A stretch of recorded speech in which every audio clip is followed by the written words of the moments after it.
Hello everybody and welcome to this brand new production video for the Meet the Game Jam game that I was working on. Now, the jam is over. It's been long since it has ended. So, as of now, I'm actually going to change the thumbnail to what the game actually is. It's the game has a name now. I've come up with a name. It's called Strange Things in Albimore. And Albimore is the location where the game actually takes place. Now, if you have, I'm sure you have noticed by now, but you can actually hear me properly, and that is because I'm using my condenser mic instead of the headset mic. Now, the headset mic, the thing is, I like the headset mic because it's a very narrow uh, pickup field, so it doesn't pick up anything else but what is directly in front of it, which is usually my mug. Whereas with this condenser mic, I can actually spy on my neighbors while sitting in the basement. So, it's going to pick up all kinds of noise. And considering that we run a home business upstairs, there's kids, there's noise, it would all be just picked up on the mic. And some of those kids are just loud as all hell. So, can't complain. It's business. But I kind of want to keep these videos a little bit clean at least. So anyways, I've been working on sound effects and music for the past few weeks, basically. So I wanted to show you guys, in terms of sound effects, what you can expect for this project, what I've been working on. So first of all, let's start with the candle light. This is the point when you click on the candle from your inventory and you light it up.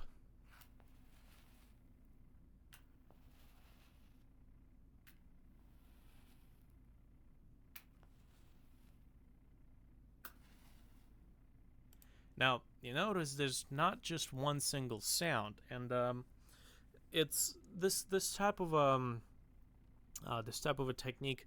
It started out in, or at least I think it started out more in the audio scene and in the music composing scene when we would buy like $100 sample pack, or I wouldn't say like a virtual instrument. Let's say we needed a guitar, right? Obviously, if you just strum a string once and you play that over and over again, it's going to sound the same. So a concept called round ribbon came to be when we basically, or audio engineers, recorded the same string several times. And they essentially, instead of playing the same string sound over and over again, they would alternate between like 4 or 5 recordings of the same string. And this is how you get a more human, more live feel out of the instrument, and you try to avoid that machining, repetitive sound. So in games, this has been more and more used in video games as well, because it adds an organic feel to the game. It adds variety, even though it's a tiny detail. Like most of the time, you don't even notice it, which is the point when it's working. It's basically doing its job. You're not supposed to notice the differences, but it's supposed to feel more organic. So that's why I have more than one type of the same sound effect. So here we got candle out. So this is basically the same thing, except that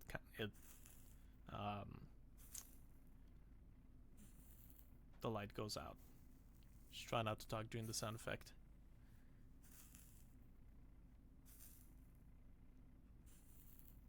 So I was literally sitting here with a cup of water and matches, and this entire basement smells like matches right now. So I light up a match, pray to God I don't burn my mic, and put it out. And that's how I've been recording these things, which maybe at some point I will do a tutorial on how to do sound effects for video games, at least from my standpoint. And these were the first effects.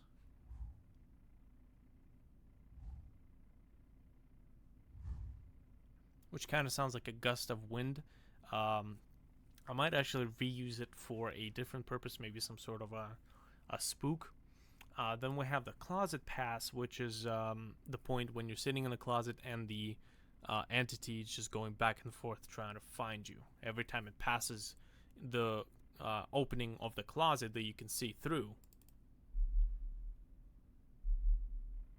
this would play.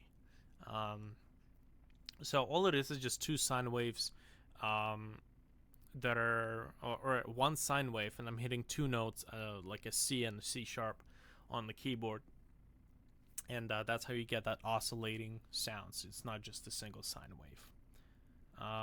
NPC Scream, I'm actually gonna save that for last.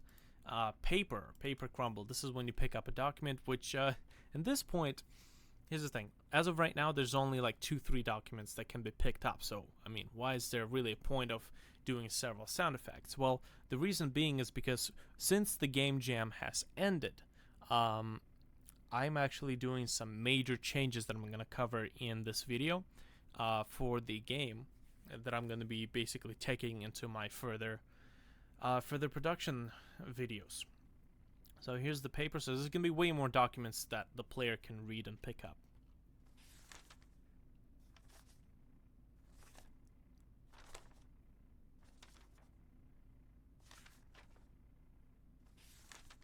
So as you can see, it's the same sound type or sound effect, but there's several recordings of it. Makes the game more organic. Here's the pickup sound.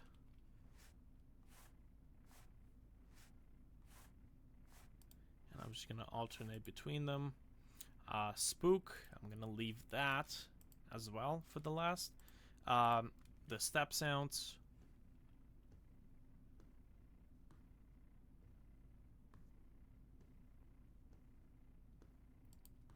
And the thing is, these are actually stereo sounds. So I'm recording them in mono, and then after working on them for a little bit, mixing them for a little bit, I would add some reverb in order to define the sound within a space, within a three-dimensional space. And that way you get a sound that doesn't just sound like it's empty, like it's dry. That way you get a sound that sounds like it belongs somewhere in three-dimensional space. And then the text bubble. So for every, maybe for every letter, for every second letter that comes up on a text speech bubble, which is, as you've seen, it types up every letter of the message. This is the sound that's going to play, which is something that you see in a lot of like well-made RPG games. Or, some adventure horror games, stuff like that. So, looking forward to implementing some of these sounds. So finally, let's move on to the spook sounds. These are more tonal.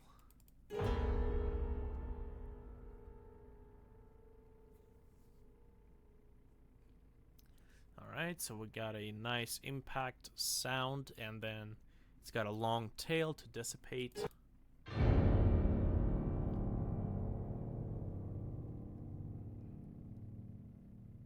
Alright, that's the second one. And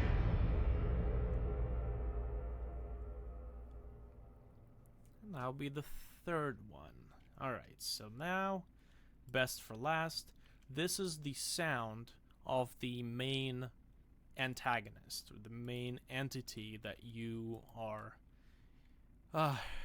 battling, rivaling, blah, blah, blah, trying to get away from, hide.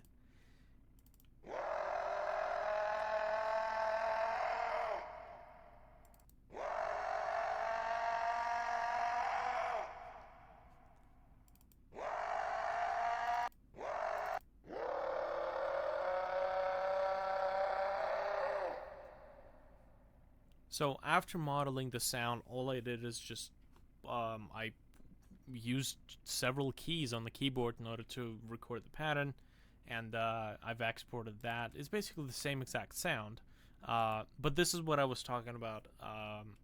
Actually, fuck, I think this was in my previous take when I was trying to record this video. If you listen, like the earlier versions of Minecraft had the same sound for walking, the same sound for like the sound of hitting the stone, and then afterwards what they did is they could have recorded several sounds and just play them back in the random order like I'm gonna do in this game.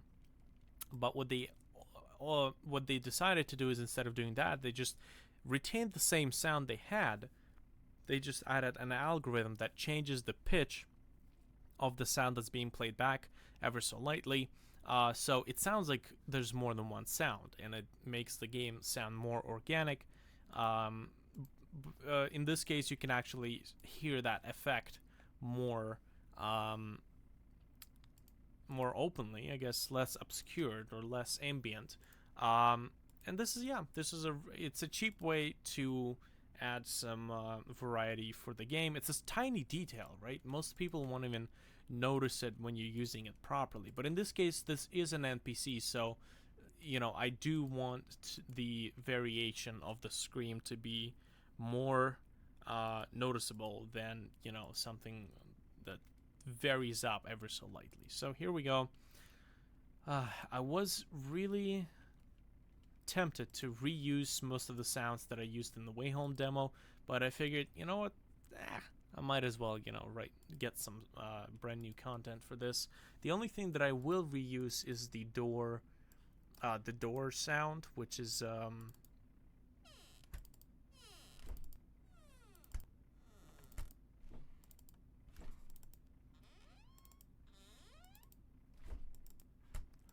these are the sound effects that I've recorded at my house. There's only one single door that makes that kind of a squeaky sound, and that's my door. That's my door that makes that sound. I need to get some WD-40 for it. Actually, fuck no. I'm going to keep that door as it is. If I'm going to need some more squeaky doors, I'm going to have to travel to someone else's house. Anyways, I have to work on these sounds a little bit more because they don't sound like they belong in the same game. Their spatial information is more relevant to the Way Home environment than it is to the Strange Events and Albimore environment, the hotel's environment.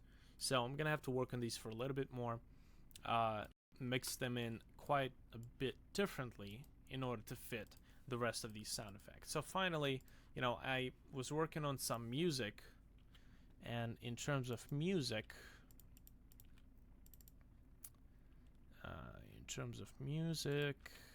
Strange Events in Albimore. Okay, so what do we have here? First of all, I contacted my friend, who is a voice actor, and we've been doing some projects. Like, he has actually recorded a lot for my past projects that I haven't published, haven't really finished. So the fact that he's helping me around with these projects is nothing short of a miracle, really. So right now is probably like I have a couple of more sound effects that I still have to record and work on, like the knocking sound for the scare. The speaking of which, I should probably write that down. The knocking sound for the scare, the door knob rustling when you're trying to close the door, open the door, and it's locked. And now, really, my most favorite part is the music. And here's here's my friend Chris Bucker's voice acting for the very beginning of the game. This is the prologue.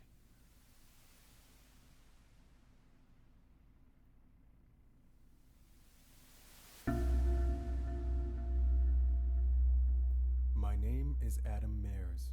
When I was 11 years old, I lived with my uncle, Jonathan Kane, at the Albimore Hotel in Avonville, which was both his home and his business. He taught me a lot about the business, and I used to help him around with household chores and routine maintenance. During the fall of 1968, we were closing down for the season, and a majority of the staff had already left town for the winter. My uncle had to leave for a few days to take care of some business, and although hotel maintenance taught me how to take care of myself, he still left me in the hands of one of the hotel's senior employees who wasn't leaving town for another week.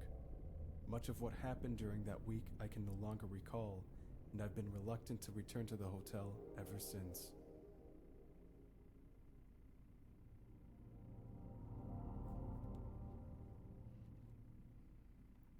All right, so that's the prologue.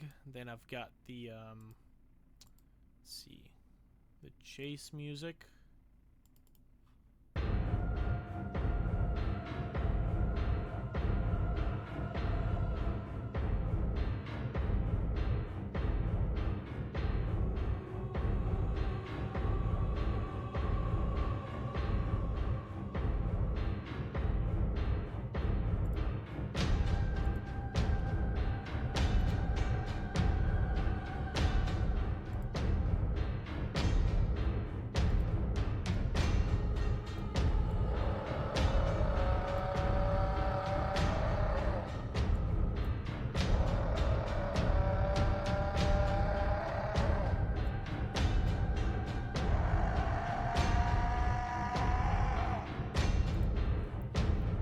imagine that running after you. So, I can't wait to implement these in the game mode. It's gonna be exciting. Whew. All right, so I'm pretty sure it's gonna scare the bejesus out of me when the code doesn't work the way it should. Anyways, so yeah, you can imagine this running after you with that music. Considering that nothing else in the game sounds like that, and you hear that for the first time out of nowhere, yeah, I'm kind of looking forward to this. So, anyways, that's the chase music, and it loops around, so it's about like a minute something long. This is the bedroom safe zone area, and it has a separate soundtrack. It has that ambient, sort of suspenseful but sort of peaceful feel to it.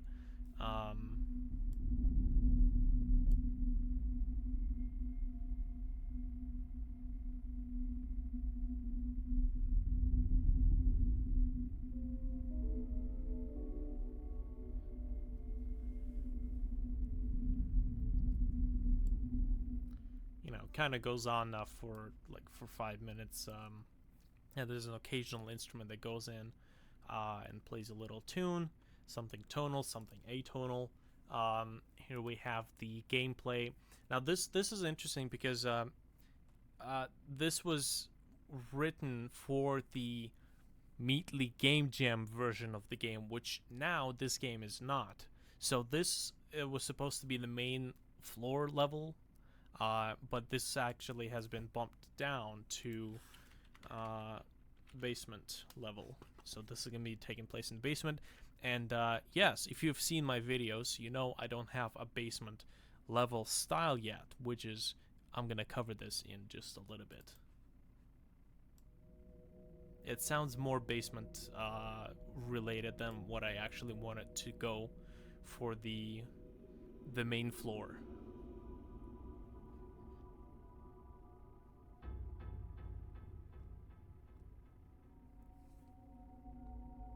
And I had some like 90s, 80s horror film inspiration for this, just because I gotta say, I like the older horror horror soundtracks from, things like Nightmare on Elm Street, The Thing, Jason, or what's the Friday the 13th, just because it was like the era when synthesis was picking up. It's picking up the speed in the film music scene, and everybody was experimenting with it, everybody was using it, and it just, all kinds of really cool things came out of it, which is why synthesis is so heavily used as such a huge part of score composing nowadays.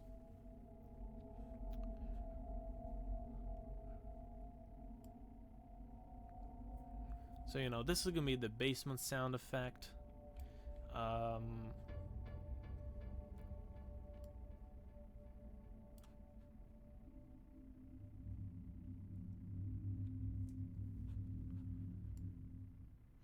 Alright, so let's take a look at what else. Prologue. Okay, the last thing that I have right now is credits, which I'm going to, well, I can play just a little bit of it.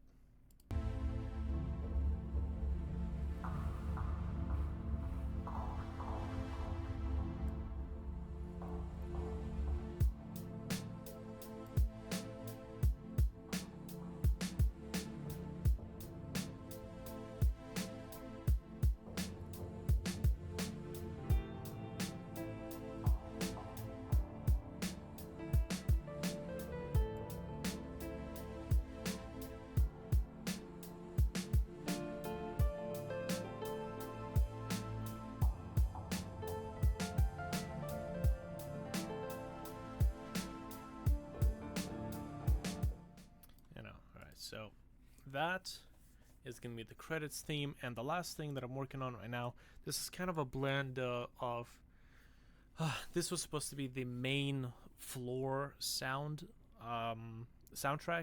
The problem is that I actually trailed off, and there's a character that the main player has to meet, which is once again, not something that was originally in the game, but this is supposed to be the soundtrack that plays during that encounter. And it's right in the beginning of the game, right as the player starts. But the problem is that you won't be able to hear it if I play it from Cubase, because Cubase deals with my audio card directly as opposed to the Windows driver, which is what OBS is using to record. So if I'm going to play something, it's only going to sound on my headphones, and OBS is not going to record it. So I actually have to, let's see, I actually have to render it. So let's see, what do I have here? Strange things in Albimore. So this is main floor temporary.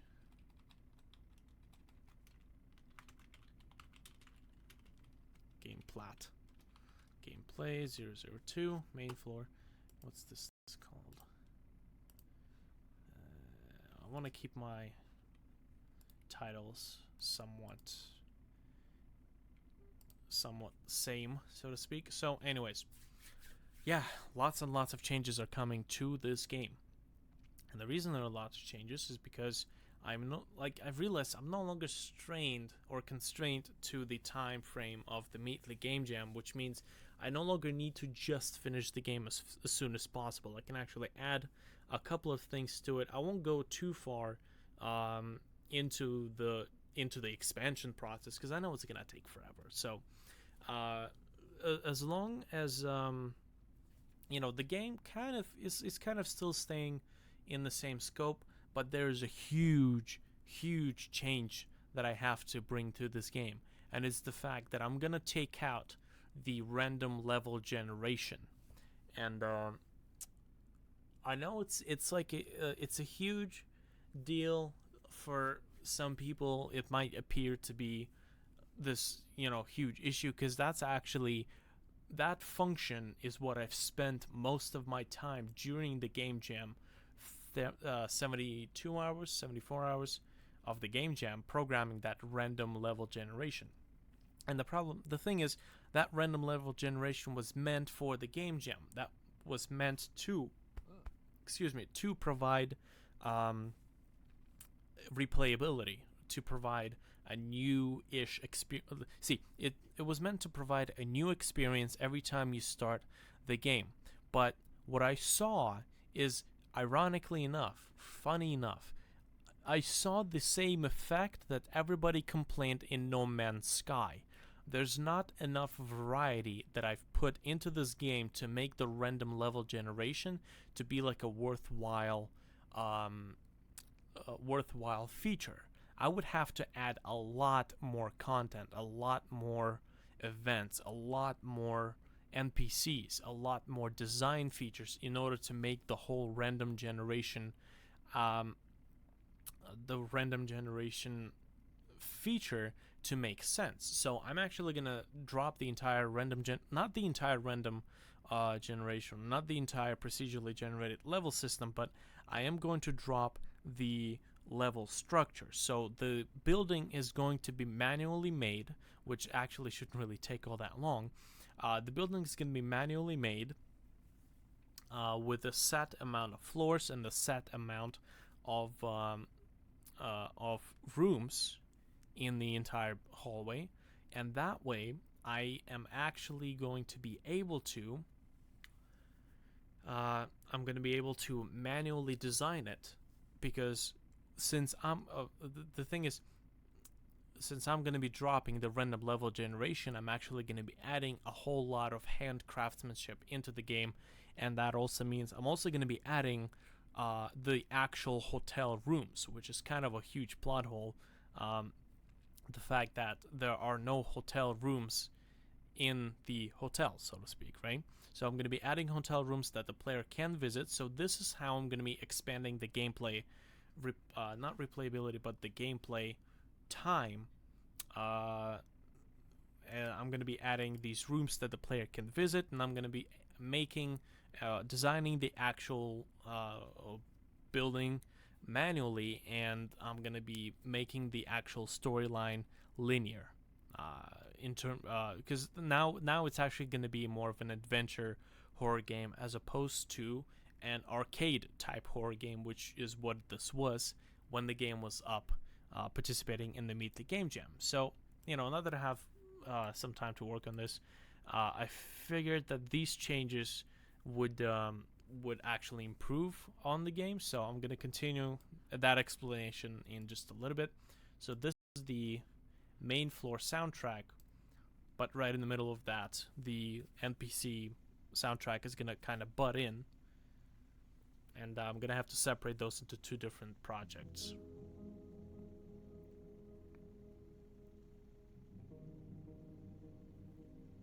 So right now is the main floor soundtrack. This also has to be an attic area, basement and attic.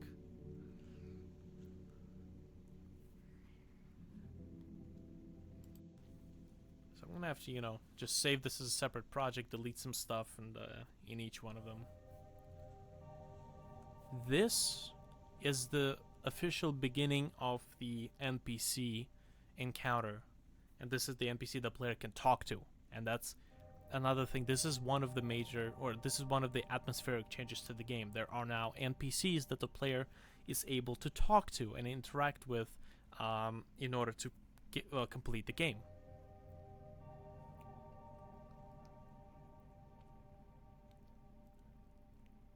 And the feel is no longer just a horror game. I want to add some more world design to it, some more texture to it.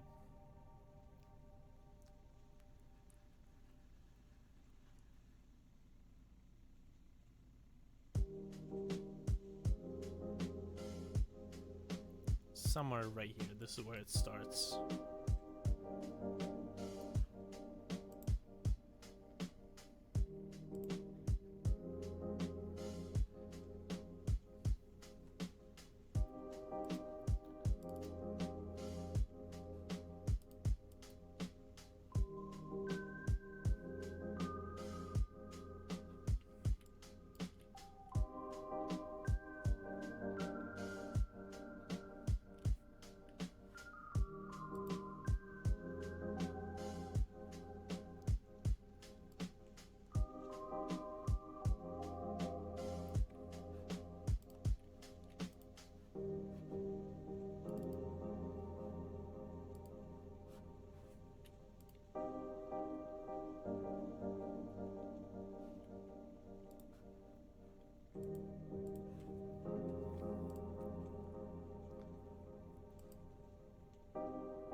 Alright, so there's not much to the soundtrack yet. I have to extend it to accommodate for the amount of time the dialogue takes place.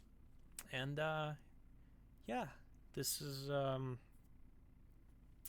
what this game is at this point. So now that I'm actually done presenting all the audio stuff, I'm already at 28 minutes. So if you've actually made it this far, if you made it this far into the entire series, congratulations.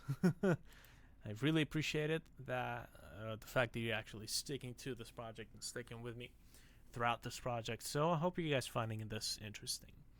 Now, in terms of the changes to the entire game. So first of all, as I said, no more procedurally generated levels. The level is actually going to be manually outfitted with locked doors and the linear storyline that the player has to go through. So, in fact, I'm going to be writing a script for this that I can work on, that I can make the game a little bit more appealing, make some character interactions, even make like something like a merchant's the NPC that the player is supposed to talk to right now is supposed to be a little girl that the player that acts like sort of like a merchant in the hotel.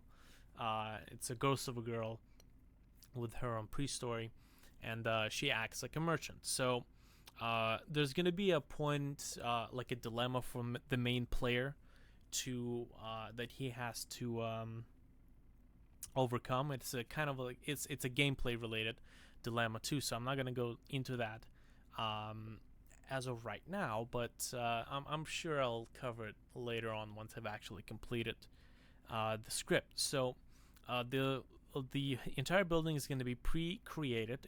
The linear story will have the player advance through the level. So he's going to open up new floors. He's going to open up new hotel rooms. He's going to open up the access to the basement, to the attic, all these areas where the player is going to be able to finally collect all the pieces of the radio.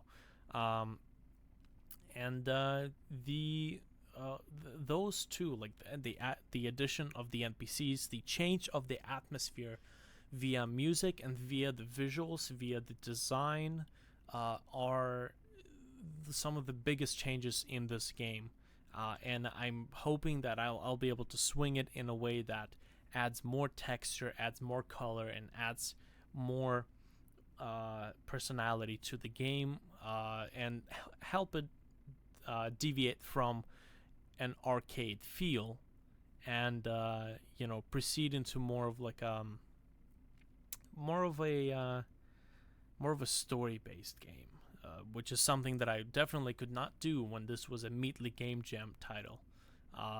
Funny thing is, I did not know that Meatly Game Jam was hosted, or the Meatly was a person, a YouTuber. I did not know who Meatly was up until I participated in that event. So it's the darnest thing. I thought like Meatly was, I don't know, maybe it was just the name of the event, right? So it wasn't until I, even after, it's just, I'm just so oblivious to some of these details. Even after I read the description of the Meatly Game Jam, it said I will play this game on my YouTube channel.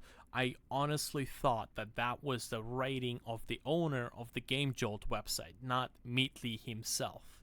So I had no idea Meatly was an actual YouTuber until he responded to one of my tweets. When I posted, okay, I missed the deadline, so maybe next time, and he, responded to my tweet or liked my tweet or something, and I'm like, oh, that's an actual person. Shit. I don't I don't even know. It's ridiculous. So anyways, those are the changes that I'm going to be doing to the game, and those are the changes you'll see me produce with the next production video. So I'm not going to be covering any more of the audio stuff or the music stuff, so if there's any new music that I'm going to write, you'll see it when I use it in the game programming. So I hope you guys found that interesting, and I'll see you guys in the next video.